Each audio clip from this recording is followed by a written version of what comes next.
So welcome back, guys. This is season 2 of Still Shots. Happy to see that you're tuned in. Lots of changes since the last season ended. We're going to take you on another roller coaster ride this year. I don't know if you noticed or not, or we definitely did, that once you film and you watch yourself, you've got some habits that you didn't know you had. So apparently I say the word fantastic a lot. So what happened in season 1 is a bit of a drinking game evolved. So if you hear anybody on the show saying fantastic, that's what we're doing in the tasting room when we're watching it. And also realized how much we pick on Sean and Mike with all the short jokes that we make. Of course, they are only about this tall. So thanks for tuning in. Hope you enjoy season 2 of Still Shots.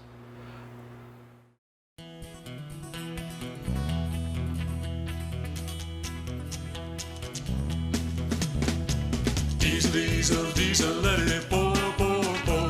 It costs 1 tank of money and it brings in 2 tanks more. Diesel, diesel, diesel, let it flow, flow, flow. I hit that yellow button, and down the road I go. Granddaddy ran a diesel in it, down the road I go. Yeah, I'm gone.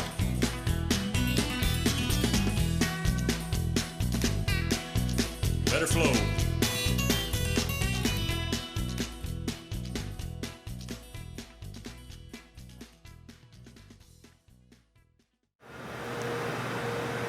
The distillery isn't usually this quiet. Today, Charlie is Jeff's only help in the back. Just as tall as Mike, but not as useful. You just want to go play. I have work to do. Yes, I know you want to go play. Need a bigger building. Just squished in here.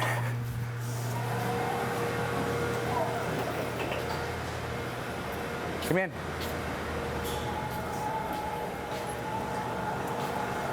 This is how our malted barley shows up in big seed sacks like this. So there's a metric ton of malted barley in here. It's the most expensive input product that we have. It's almost about $1,000 for this stuff. But it's really good quality. It's the best malted barley in the world. A lot of distillers work with these bags and hold them above their grinders and all that sort of thing. And they're kind of teetering up there from the forklift. And I don't think it's a very safe thing to do. So we always transfer the grain from these seed sacks into a more stable tote that has a hopper bottom on it that we know is a lot of safer thing to work around. So that's what I got to do here now.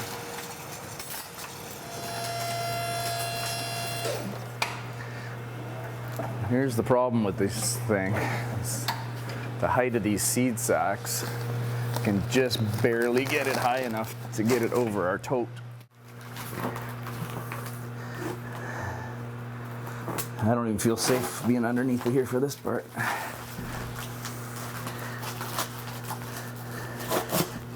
That's the other problem with this is there's more in this bag than what's going to fit in this tote. It's always a mess. You can never get these tied back up after you open them. And of course my phone rings right now.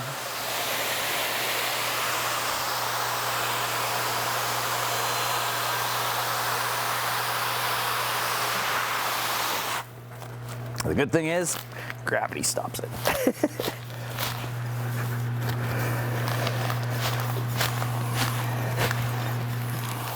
So this barley's been put through a special process called malting.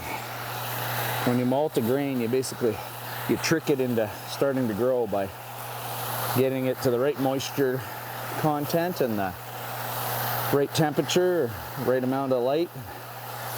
The grain starts to sprout, and when that happens, there's some enzymes that get released within the kernel of the grain that convert the starch that's in there to sugar. Now normally with this plant, what would happen is that sugar would be used to start its growth process. But we want that sugar for fermentation, so as soon as it starts to germinate, you cook the stuff and stop the growth process, basically kill the plant. But then all of a sudden you got a bunch of sugar tied up in there. And it's a really good source of sugar, actually. Kind of easier to get sugar from grain than it is from a sugar beet or something like that, actually. For us, anyway. It's not just barley you can malt any kind of grain, actually. Now, the malting process it's got a lot of work to it. So we tend to buy a lot of our grain pre-malted when we're making single malt Scotch style whiskey. And the phone's ringing again.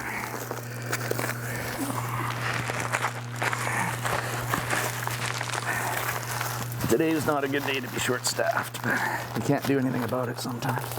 There we go. That's not too bad. I hate these sacks. I don't have an empty tote to weigh 500 into, which is kind of a pain. A couple kernels of this malted barley and put it in your mouth and chew it. Tastes like you're chewing a sugar cube.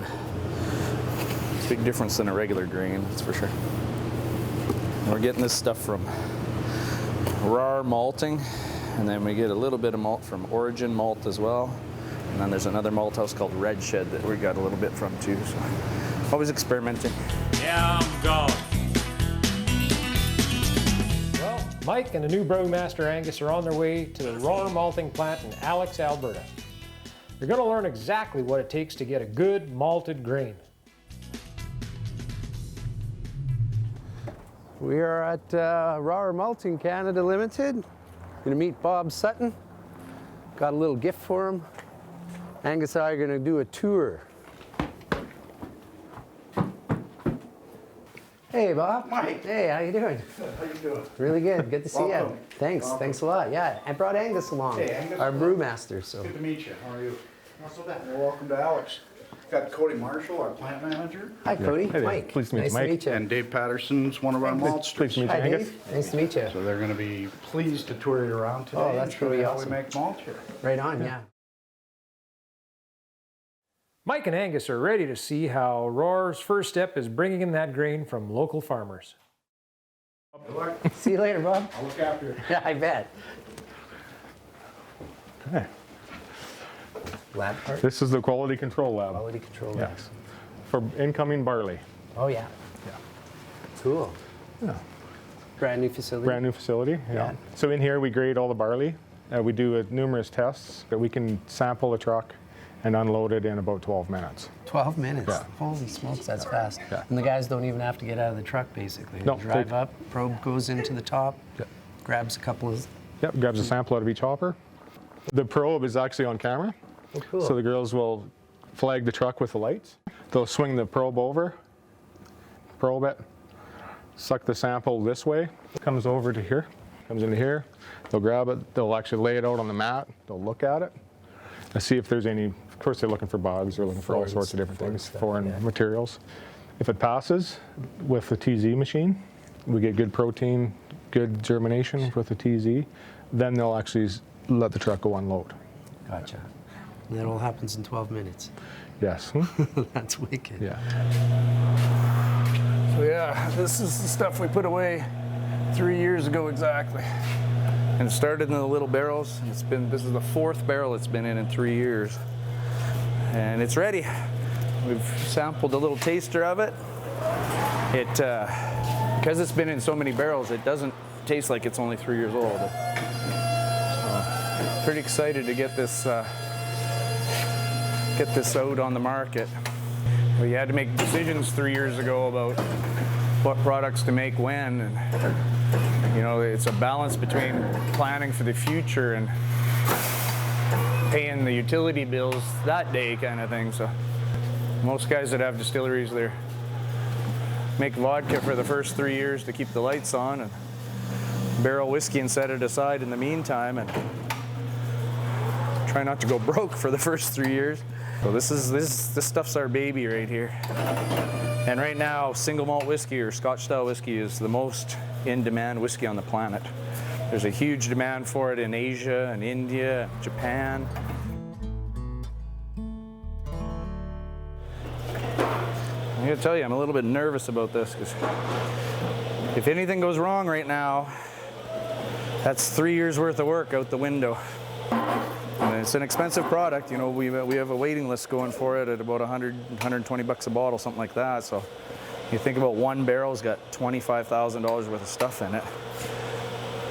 So if you drop it or you spill it or you break it, you're in big trouble. This is how much we put in 3 years ago. But wood's porous, so we lose a little bit right through the wood actually every year. They call it the angel share, and then what's left inside the barrel is called the devil share. So I'm curious to see how much we've lost over the course of the last 3 years out of this barrel. I hope it's not very much, but we'll see. The other thing about these buggers is they are heavy.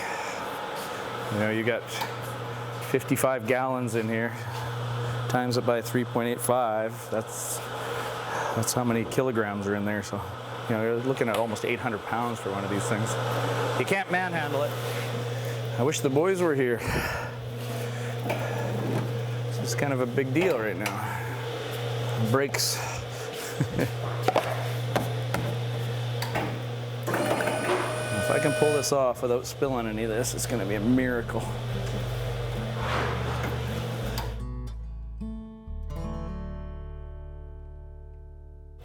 Whoever came up with the design for a whiskey barrel was a genius.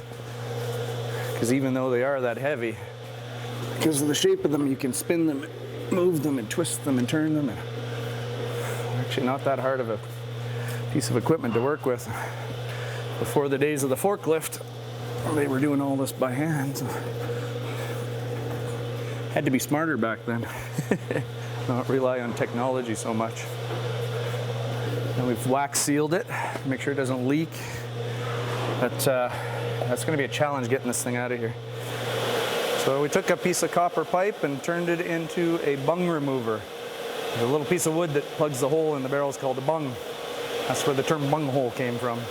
It's a real thing, not the term everybody else uses it for. All right, let's see if there's enough of this bung sticking out to actually get it out of here. Bungholes can be stubborn things. The slang term even dates all the way back to the 1700s. I can't believe you guys get me reading this stuff. Man, this bung does not want to come out. I'm gonna wreck it getting it out, I think. It's okay, Grant can make us some more. He makes them out of poplar. I'm gonna have to drill this thing out. All right, this is plan B. Grant did a good job. There we go. Ooh, Scotch, don't you spill. Oh man, that smells good. Do not want to spill a drop of this.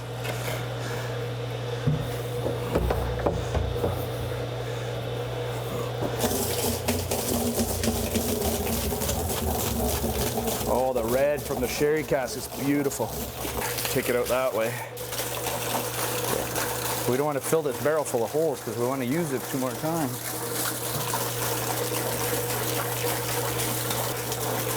It was still full almost right to the top. That's a good sign. That means we didn't lose a whole lot to angel share. This is a 3-year wait for this stuff. It's pretty crazy. That's funny. My cameraman has a cold, like a bad cold, and he said he can smell it and it smells nice. Mike, I wish you were here, buddy.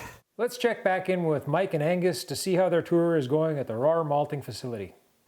336,000 That's a bushels big per glass bin. of beer, isn't it? Yeah. It's almost 1 million bushels in those 3 alone. So you got to constantly bring grain in, Yes. winter and summer, I guess, eh? Yes. So this week we brought 130 trucks. We can bring up to 200 trucks a week. Holy smokes. Yeah. 7 days start to finish. 7 days. 7 days, yeah. So after 7 days, we can actually send it to the brewer. 7 days later, it can be beer. Yeah. And in your case, you're distilling, so Yeah. it could be the same thing. So we've immersed this and we've bubbled air up through it for the last 12 hours. This will drain off completely. And then once it's completely drained, we'll start pulling CO2 off the bottom of it and start that respiration process. We irrigate all of our effluent water on crops. Oh, cool. Yes. Yeah, so it's being used. Again, no Yes. waste. Yeah. And, you know, we put some long days in here, 15, 16-hour days, and everybody here works that hard. And it's a day like this that it all pays off. Yeah, it's a bit emotional, I can't lie. We'll see. I've got 1 barrel I've set aside for my granddaughter there, and we're gonna let it age full 18 years and have it as a gift for her for her 18th birthday. Might seem like a funny thing to people that, you know, that this is something that wells up tears in your eyes for us, but we put a lot of ourselves into this, and a lot of hard work and a lot of passion. So when it works, it feels pretty damn good. This is amazing. I thought the Angels were stealing a lot more than they did. That's really, really good news. It's all kinds of chemistry that happens inside of a barrel, right? You know, that's why you can't age it in tin or plastic or anything like that. You need that porous nature of the wood to allow the gases and the oxygen to move back and forth. But you also don't want to let the inside of the barrel get dried out, especially on the top part, if there's a little bit of space up there, because then it's too much evaporation. So, you know, you're supposed to rotate these things. Well, we've got a lot of them, and we rotate them when we can, but we don't rotate them as much as maybe we should. So you always worry that if it's sitting there with a dry top on it too long, that you're going to lose a lot of alcohol vapor out of there. This is our most premium product that we make right here. So it has to be perfect. Absolutely perfect. There's zero margin of error with this stuff. Right on. Okay, now I got to do some chemistry and math on this stuff and find out how much we actually lost. After Jeff's bunghole problems, let's see if he has to fight off any of those darn Angels. So we started with 143 and change liters of absolute alcohol, which is like a percentage. If it was 100% alcohol in there, how much there is in there? And we got out 125 and change. So we lost about 18 liters of absolute alcohol to the Angels through that evaporation, which isn't too bad. I thought it would be higher than that. Yeah, I'm gone. After a hard half day's worth of work, fighting with his bunghole and his Angels, Jeff is ready to go visit his friends down at Chartier Restaurant in Beaumont.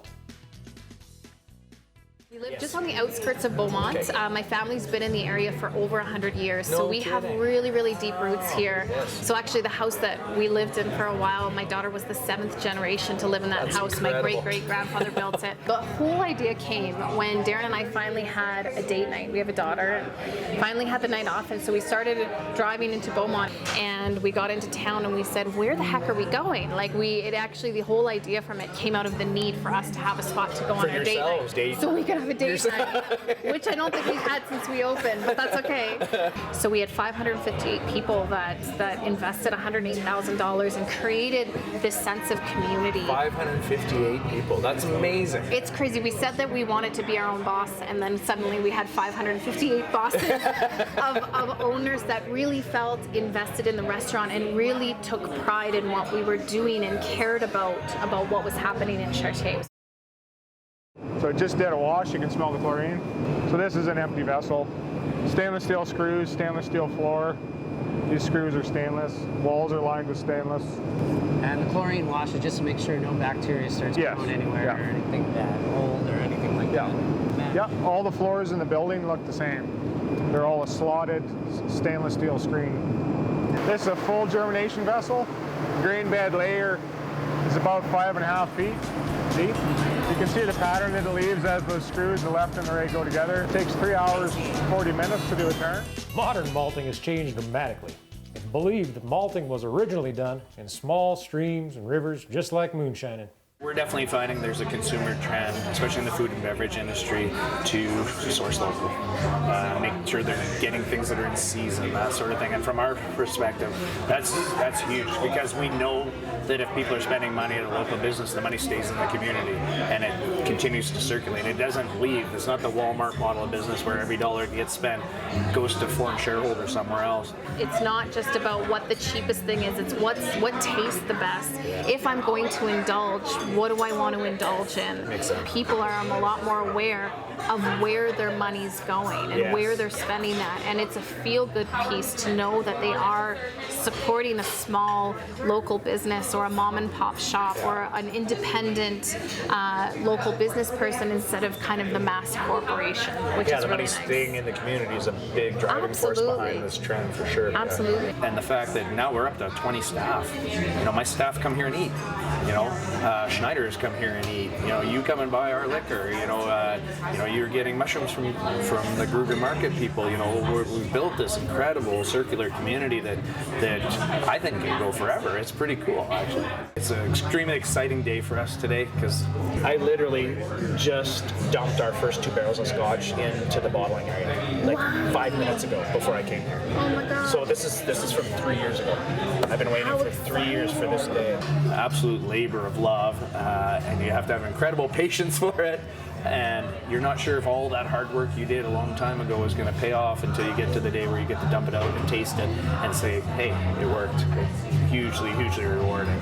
Any time that I have an opportunity, and I know you do the same thing, to buy something from a local business instead of from the big block guys, I always buy from a local place, even if it's a little more expensive to do it, because I know that company is going to come back and support my company. Oh, it's full circle, 100% full circle. We've noticed that with all of our relationships with local suppliers. It's the best benefit of doing and it business can go that forever. way. Again, we really appreciate the support you've given us, and anything we can do to help you guys be successful, you just call us. Awesome. You know where we are. So, Thank you, Jeff. Thank you so much for everything that you do. We're so grateful. Well, thanks for coming out. That was awesome. You bet. You got to see all sorts of the aspects of malting. Seen some empty vessels, some full vessels. Got to walk in them. Equipment running. Yeah, it was really cool. Got wet. Got a little wet. Got blowed on. cold all Yeah, at the same wet, time. warm, cold. Yeah, it's quite the process, and it's a huge plant. It's just amazing how big it is. I mean, the kilns themselves are massive, and then it's incredible. It is.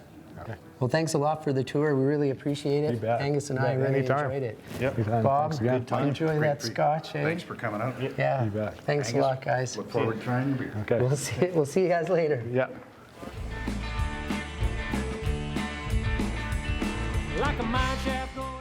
My favorite part of the show, where we poke a little fun at the boys down south. I wonder what Jeff and the fellas are going to blow up this time. Grant doesn't like the 1,200 liter big toast that we use. He only likes the 1,000 liter ones. He says, get rid of the 1,200 liter ones. So we're going to get rid of this 1,200 liter one. Check this out.